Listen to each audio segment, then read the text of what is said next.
BJP के नए राष्ट्रीय अध्यक्ष नितिन नवीन आज से 2 दिवसीय दौरे पर पश्चिम बंगाल जा रहे हैं। नितिन नवीन पश्चिम बंगाल में पार्टी के संगठन को मजबूत करने और कार्यकर्ताओं से सीधे संवाद करने पर जोर देंगे। आज नितिन नवीन दुर्गापुर में राज्य कोर टीम की अहम बैठक की अध्यक्षता करेंगे, जिसमें आगामी चुनाव की रणनीति और कार्यकर्ताओं की भूमिका पर विस्तार से चर्चा होने की संभावना है।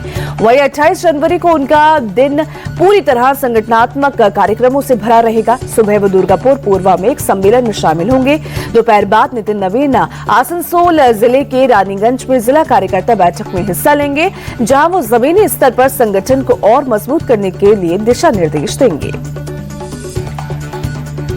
प्रयागराज के माघ मेले में शंकराचार्य स्वामी अविमुक्तेश्वरानंद और प्रशासन के बीच छिड़ा विवाद अब और भी ज्यादा गरमा गया है। स्वामी अविमुक्तेश्वरानंद को 3 शंकराचार्यों का समर्थन मिल गया है। जबलपुर पहुंचे द्वारका शारदा पीठ के शंकराचार्य स्वामी सदानंद सरस्वती ने अविमुक्तेश्वरानंद जी को तीनों शंकराचार्यों का समर्थन होने का दावा किया है। उन्होंने कहा है कि प्रशासन का शंकराचार्य स्वामी अविमुक्तेश्वरानंद से प्रमाण मांगना गलत है। उन्होंने प्रशासन द्वारा निर्दोष ब्राह्मण बच्चों के साथ की गई मारपीट को निंदनीय बताया।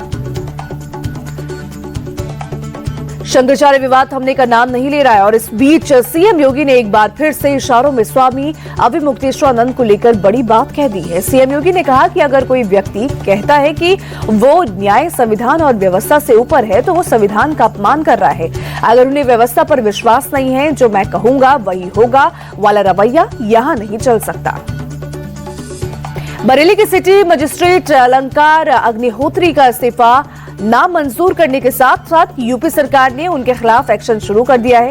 अलंकार अग्निहोत्री के खिलाफ विभागीय अनुशासनिक कार्रवाई के आदेश दिए गए, साथ ही पूरे मामले की जांच की जाएगी। बरेली के कमिश्नर को इस पूरे मामले का जांच अधिकारी बनाया गया है। सोमवार सुबह यूजीसी के नए नियम और स्वामी अविमुक्तेश्वरानंद सरस्वती के साथ हुए विवाद से नाराज होकर बरेली के सिटी मजिस्ट्रेट अलंकार अग्निहोत्री ने इस्तीफा दे दिया था।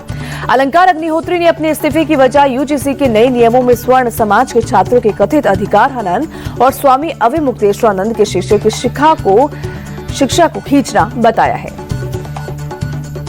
यूपी के मुख्यमंत्री योगी आदित्यनाथ और सपा प्रमुख अखिलेश यादव फिर आमने सामने हैं। सीएम योगी ने अखिलेश यादव के सोने उठने की टाइमिंग पर सवाल उठाए। योगी ने कहा कि 12 बजे सोकर उठने वालों के पास गरीबों के बारे में सोचने की फुर्सत कहां होगी। इस पर अखिलेश यादव ने पलटवार किया। अखिलेश ने कहा कि कुछ लोग जागकर भी मदहोश रहते हैं। यूजीसी एक्ट को लेकर देश भर में स्वर्ण समाज का प्रदर्शन जारी है। जगह जगह विरोध प्रदर्शन हो रहे हैं। जो आज यूपी की राजधानी लखनऊ में यूजीसी को लेकर विरोध प्रदर्शन होगा। शाम 4 बजे से लखनऊ के परिवर्तन चौक से ये प्रदर्शन शुरू होगा, जिसमें सैकड़ों की संख्या में स्वर्ण समाज के लोग शामिल होंगे। दूसरी ओर हापुड़ में स्वर्ण समाज के लोगों ने घरों के बाहर पोस्टर लगाने शुरू कर दिए हैं, जिन पर लिखा है बीजेपी नेता वोट मांगने ना आए, ये स्वर्ण समाज का घर है। लोगों का कहना है कि अगर सरकार ने इसे वापस नहीं लिया तो वो चुनावों में इसका सीधा असर देखेंगे। पश्चिम बंगाल के दक्षिण 24 परगना जिले में सोमवार को 2 सटे हुए गोदामों में आग लगने से कम 7 लोगों की मौत हो गई। पुलिस के मुताबिक शव बुरी तरह से जल चुके थे, इसीलिए मृतकों की पहचान नहीं हो सकी। जानकारी के मुताबिक शुरुआत में 6 लोगों के लापता होने की सूचना मिली थी, लेकिन फंसे हुए लोगों के परिवार ने बताया कि मरने वालों की संख्या 10 से ज्यादा हो सकती है, क्योंकि पास के गोदामों में एक सजावट कंपनी और एक मशहूर मोमो चेन के मजदूर काम करते थे। इस घटना के बाद इलाके में अफरा तफरी फैल गई। 7 घंटे की कड़ी मशक्कत के बाद आग पर काबू पाया जा सका। मध्य प्रदेश के रतलाम के चांदनी चौक इलाके में एक हथियारों की दुकान में वेल्डिंग के दौरान विस्फोट से अफरा तफरी फैल गई। हादसे में दुकानदार सहित 3 लोग झुलस गए, जिन्हें इलाज के लिए अस्पताल में भर्ती कराया गया। और बताया जा रहा है कि वेल्डिंग के दौरान अचानक चिंगारी उड़कर दुकान में रखे कारतूसों तक पहुंच गई, जिससे विस्फोट हो गया और दुकान में आग लग गई। आग की चपेट में आकर दुकान का काफी फर्नीचर जल गया। बड़ी तादाद में कारतूस भी नष्ट हो गए। गनीमत रही कि पुलिस और दमकल की टीम ने वक्त रहते आग पर काबू पाया, वरना आसपास के दुकानों में भी आग से बड़ा नुकसान हो सकता था। दिल्ली के शाहबाद टेहरी इलाके में एक ज्वेलरी शोरूम में हुई मारपीट का सीसीटीवी वीडियो सामने आया है, जिसमें दिख रहा है कि एक महिला अपने पति के साथ ज्वेलरी की दुकान पर पहुंचती है। कुछ देर बाद उसका पति काउंटर पर बैठे शख्स को थप्पड़ मार देता है। दुकानदार भी जवाब में थप्पड़ मारता है। इसके बाद महिला का पति लाइसेंसी पिस्टल के बट से हमला करके युवक को घायल कर देता है। इस मामले में पुलिस ने एफआईआर दर्ज करते हुए आरोपी युवक को गिरफ्तार कर लिया है। फिलहाल पूरे मामले की जांच जारी है। देश के सबसे बड़े अस्पतालों में शुमार एम्स भी अब सुरक्षित नहीं है। मामला भोपाल का है, जहां के एम्स के लिफ्ट में चेन स्नैचिंग की वारदात ने सबको सन्न कर दिया। ब्लड बैंक के पीछे वाली लिफ्ट में एक युवक महिला कर्मचारी का मंगलसूत्र झपटकर मौके से फरार हो गया।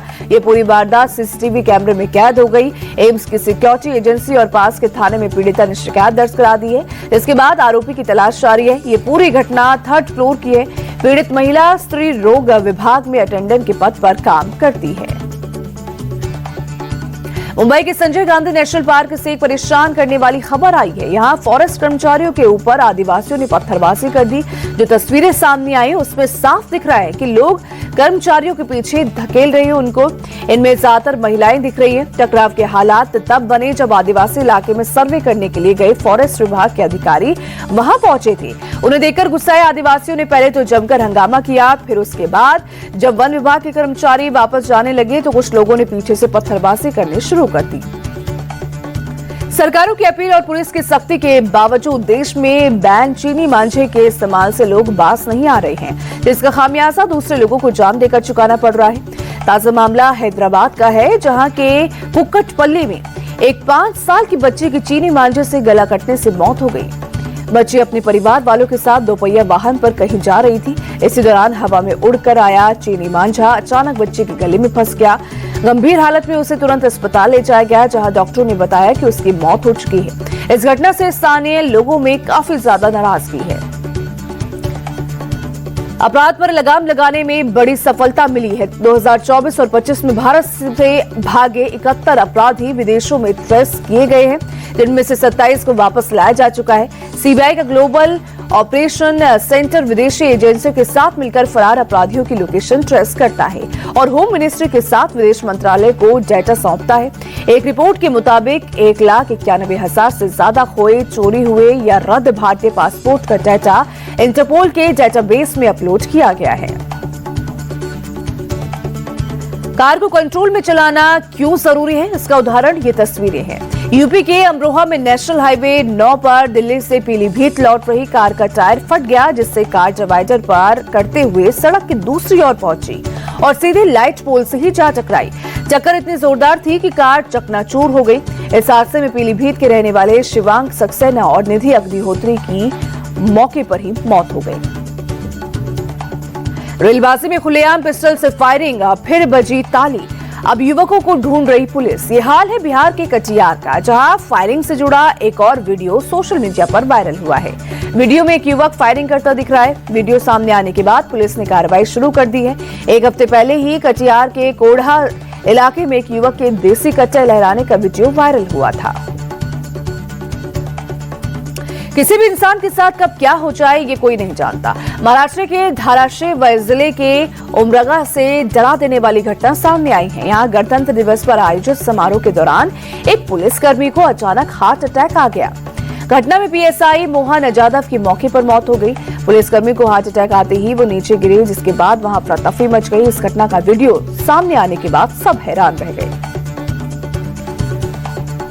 यूपी के हाथरस में तेज रफ्तार का कहर देखने को मिला। नेशनल हाईवे 93 पर एक रिजॉर्ट के सामने हुए भीषण सड़क हादसे में एक युवक की मौके पर मौत हो गई, जबकि 5 लोग गंभीर रूप से घायल हैं। ये पूरा हादसा वहां लगे सीसीटीवी कैमरे में कैद हो गया। दरअसल एक i10 कार तेज रफ्तार में हाईवे पर दौड़ रही थी। इसी दौरान सड़क किनारे स्थित एक रेस्टोरेंट में खाना खाकर बाहर निकले कैरेंस कार सवार युवक सड़क पार कर रहे थे। तभी तेज रफ्तार i10 कार ने नियंत्रण खोते हुए उन्हें जोरदार टक्कर मार दी, जिसमें एक युवक की मौत हो गई और 5 घायल हो गए। हरिद्वार में हर की पैड़ी के बाद अब गंगोत्री धाम में भी गैर हिंदू के आने पर पाबंदी लगाई जाएगी। खास बात यह है कि गैर हिंदुओं पर बैन सिर्फ गंगोत्री धाम पर ही नहीं, बल्कि देवी गंगा के शीतकालीन निवास मुखबा पर भी लागू होगा। दोनों ही जगह सिर्फ हिंदुओं को एंट्री दी जाएगी।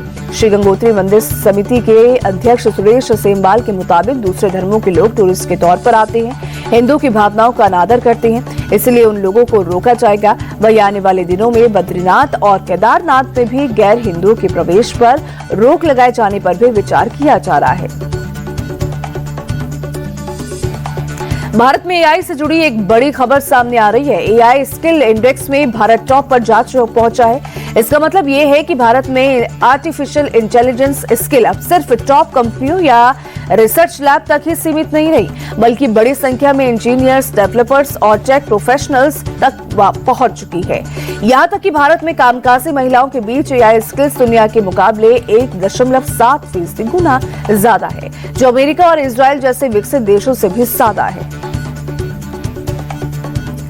अगर आप नोएडा, ग्रेटर नोएडा या जेवर एयरपोर्ट के पास रहते हैं तो ये खबर आपके लिए है। यमुना प्राधिकरण जेवर एयरपोर्ट के पास चीन के यीव्यू मार्केट की तर्ज पर international business and trade centre बनाएगा, जहां देश के सभी प्रमुख उत्पाद थोक दरों पर एक ही छत के नीचे मिलेंगे।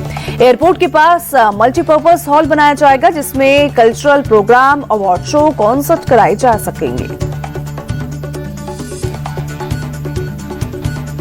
डिजिटल अरेस्ट जैसे साइबर ठगी के नए तरीके बहुत तेजी से बढ़े हैं। अब इस पर नकेल कसने की तैयारी है। गृह मंत्रालय ने एक हाई लेवल कमेटी के जरिए किल स्विच नाम के एक तकनीकी समाधान पर काम शुरू किया है। प्रस्तावित सिस्टम के तहत यूपीआई ऐप या दूसरे बैंकिंग ऐप में किल स्विच नाम से अलग बटन दिया जा सकता है। इस बटन को दबाते ही खाते से किसी भी तरह का ट्रांजैक्शन तुरंत फ्रीज हो जाएगा, ताकि ठगी की स्थिति में पैसा आगे ना निकले।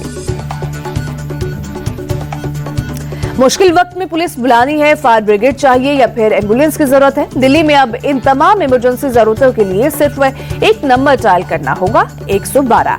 मतलब आपको हर चीज के लिए अलग अलग नंबर याद रखने का झंझट खत्म होने वाला है। दिल्ली की मुख्यमंत्री रेखा गुप्ता ने इंटीग्रेटेड हेल्पलाइन 112 की शुरुआत कर दी है। इस नंबर पर सिर्फ कॉल ही नहीं, बल्कि मोबाइल ऐप, इमरजेंसी बटन और एसएमएस के जरिए भी सहायता मांगी जा सकेगी। अगर आपने गर्म कपड़े अंदर रखने शुरू कर दिए हैं तो रुक जाइए। दिल्ली एनसीआर सहित उत्तर भारत में एक बार फिर से तेज हवा और बारिश के साथ ठंड की वापसी होने के आसार हैं। मौसम विभाग के मुताबिक पश्चिमी विक्षोभ की वजह से पहाड़ों पर भारी बर्फबारी होने की संभावना है। मौसम विभाग ने अगले 2 दिन तक पश्चिमी हिमालयी क्षेत्रों में हल्की से मध्यम बारिश और बर्फबारी की आशंका जताई है, जबकि हरियाणा और पंजाब में ओलावृष्टि भी हो सकती है। दिल्ली एनसीआर में बारिश का येलो अलर्ट जारी किया गया है, जिसकी वजह से न्यूनतम तापमान 9 डिग्री सेल्सियस तक रह सकता है, जबकि अधिकतम तापमान 19 डिग्री सेल्सियस तक जा सकता है।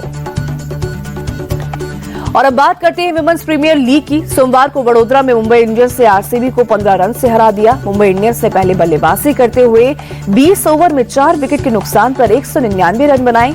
टारगेट का पीछा करने उतरी आरसीबी की टीम 20 ओवर में 9 विकेट खोकर 184 रन ही बना सकी। मुंबई इंडियंस के शुरुआती विकेट जल्दी गिरने के बाद हैली मैथ्यूज और नेट सिवर ब्रंट ने पारी को संभाला। दोनों ने मिलकर दूसरे विकेट के लिए 131 रन की पार्टनरशिप की।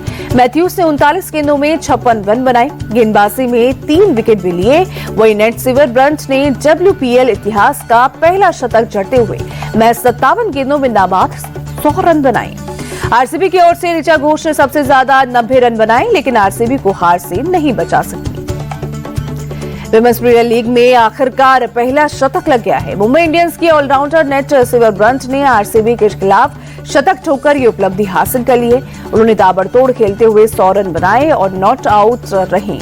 उन्हें प्लेयर ऑफ द मैच चुना गया। नेट सिवर ब्रंट ने WPL का सर्वोच्च व्यक्तिगत स्कोर बनाया। उनसे पहले सोफी डिवाइन, जॉर्जिया वॉल, स्मृति मंदाना जैसे बड़े नाम शतक के करीब पहुंचकर बनाने से चूक गई थी, लेकिन ब्रंट ने आरसीबी के खिलाफ ये कारनामा कर WPL में इतिहास रच दिया। विमेंस प्रीमियर लीग के इस सीजन में मुंबई इंडियंस ने आरसीबी को हराकर 7 मैचों में तीसरी जीत हासिल की। मुंबई अब तक 4 मुकाबले हार चुकी थी। इसके बावजूद 6 अंकों के 7 पॉइंट्स टेबल में दूसरे नंबर पर है। वहीं आरसीबी को लगातार दूसरी हार मिली है। शुरुआती 5 मुकाबले जीतने की वजह से आरसीबी के 10 अंक हैं और वो प्लेऑफ के लिए ऑलरेडी क्वालिफाई कर चुकी है। दिल्ली कैपिटल्स पॉइंट्स टेबल में तीसरे नंबर पर है, जबकि गुजरात जायंट्स चौथे और यूपी वॉरियर्स आखिरी पायदान पर हैं। दिल्ली एनसीआर में आयोजित ट्रॉफी टूर के दौरान ICC T20 world cup trophy की पहली झलक सामने आई। क्रिकेट प्रेमियों के लिए ये पल खास रहा। ट्रॉफी का पहला नजारा देखकर क्रिकेट प्रेमी रोमांच और उत्साह से भर गए। ICC T20 world cup trophy की चमक ने क्रिकेट के जुनून को और भी ज्यादा बढ़ा दिया। ट्रॉफी टूर के आयोजन से T20 वर्ल्ड कप के लिए उत्साह का माहौल बन गया। ICC men's T20 world cup की शुरुआत 7 फरवरी से होगी।